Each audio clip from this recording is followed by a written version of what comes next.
Hello, this is Joel Niedermeyer, and this is ExxonMobil's project, the project with ExxonMobil for accounting for decision makers. This will be February 27th, final project. ExxonMobil is a multinational oil and gas company. It's headquartered in Texas. It was founded by John D. Rockefeller. It was formed in November 30th, 1999, and is the fifth largest company by revenue. ExxonMobil is the second largest publicly traded company in the world and fast approaching number one. The company was ranked number 6 in the Forbes 2000. As it has gone on, the accounting, which is what we're more involved in, is how that they've been able to be transparent. Because they're publicly traded, they have to handle everything with the transparency, so there's no accounting issues whatsoever, and we haven't heard of any problems, as you've heard in WorldCom and Tyco and some of these other locations that have had problems in their accountings in the past. We've never heard of any issues like that in Exxon, and they've been around for 125 years. We're kind of touch on a couple of different things. Exxon has to make sure that they have an accurate resource consumption when they begin the exploration, through knowing where all the equipment is at all the time. That's part of their accounting procedures, is to make sure that they know where everything is at all. And you can account for it in how decent the piece of equipment is, the rating systems, and whether or not the individuals or the places are utilizing them as best they can to make sure that they don't have to go out and purchase new equipment or repair other equipment when something else is sitting over there. And that's all part of their accounting practices with the operational end of it. One of the other factors I like to look at is the supply chain management end of it, and that's as we've gone along with their accounting practices, they have to make sure that as they're supplying all of the equipment needed for the company in all the locations, that a proper accounting practice is being followed. They are a strict code of ethics with the company, with all their transparency, to make sure that the code of ethics is followed by each one. I've touched on this on one of the other videos, that the accountants are putting in the proper numbers with no deflation or inflation, and make sure that there's no chance of mistakes, and if there is, it's on a lower end.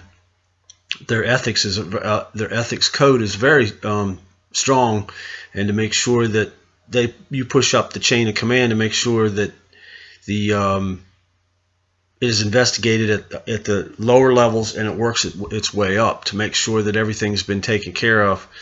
They don't want anything accounting wise to end up snowballing into such a large problem. That's why they keep it as on the lowest possible rung of the ladder.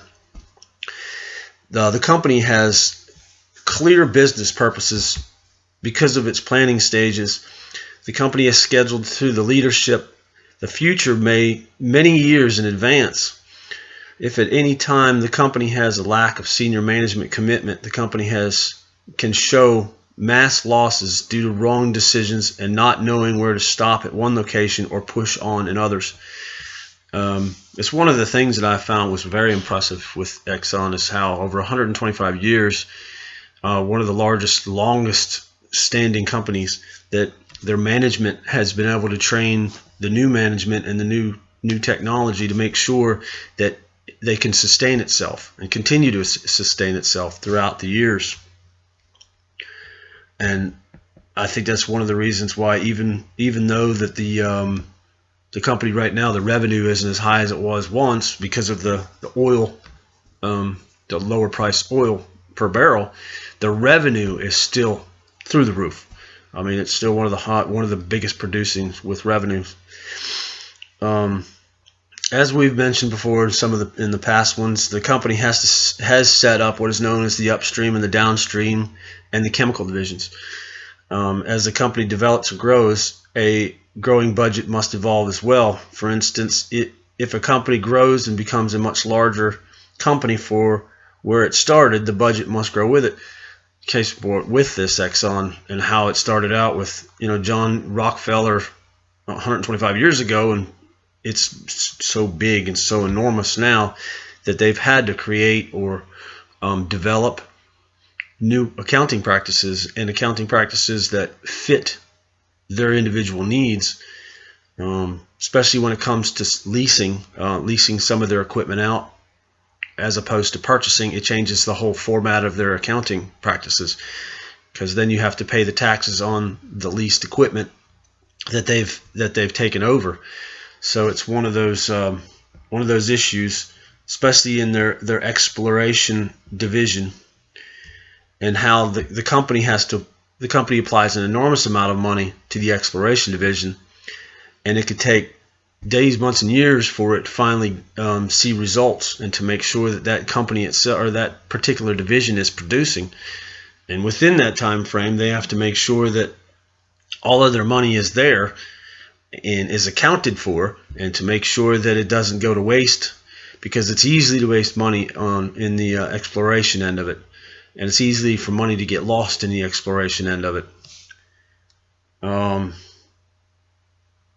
And we've mentioned about how Exxon has designed a model of the company with strategic intent. A facility layout system is a big part of the company's master plan.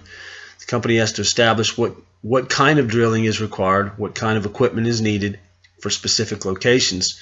The research and exploration site team must fully investigate the area and make a list of all the needed items to begin the drilling operations.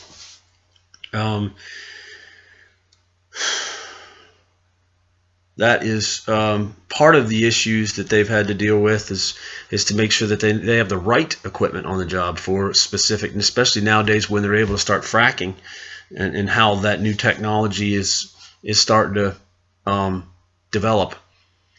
Exxon has many areas of preventive costs, such as the quality control managers that are there to make sure the rigs and the people are operating safely and properly, and the equipment is being used used properly to make sure there is no damage to the equipment and damage to the individuals, to make sure that there's no injuries. And that's a big part of Exxon is safety, to make sure that there is no other issues with their safety, and it's rather to take something slow and take its time to get it done correctly, as opposed to be in a hurry and rush through it. They've been around a long time, and they know that by now, that you could just take your time, get it done correctly, as opposed to rushing through it.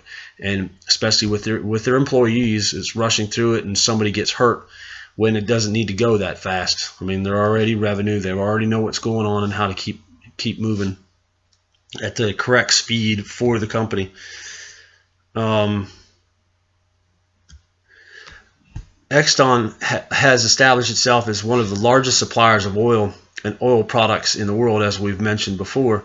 The company has programmed itself for account management as well as customer satisfaction. A company of this size has to have a large advertisement budget.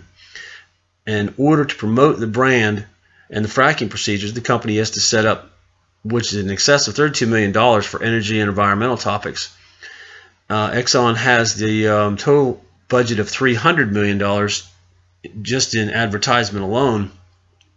So as you can well imagine, when they're putting out that kind of money, they want to know where every dime is going to, and they want to make sure that it's all going in the correct spots, and to make sure that investing large sums of money in political capital to help with fracking operations in different locations is going to be beneficial, which it is, and which it has been.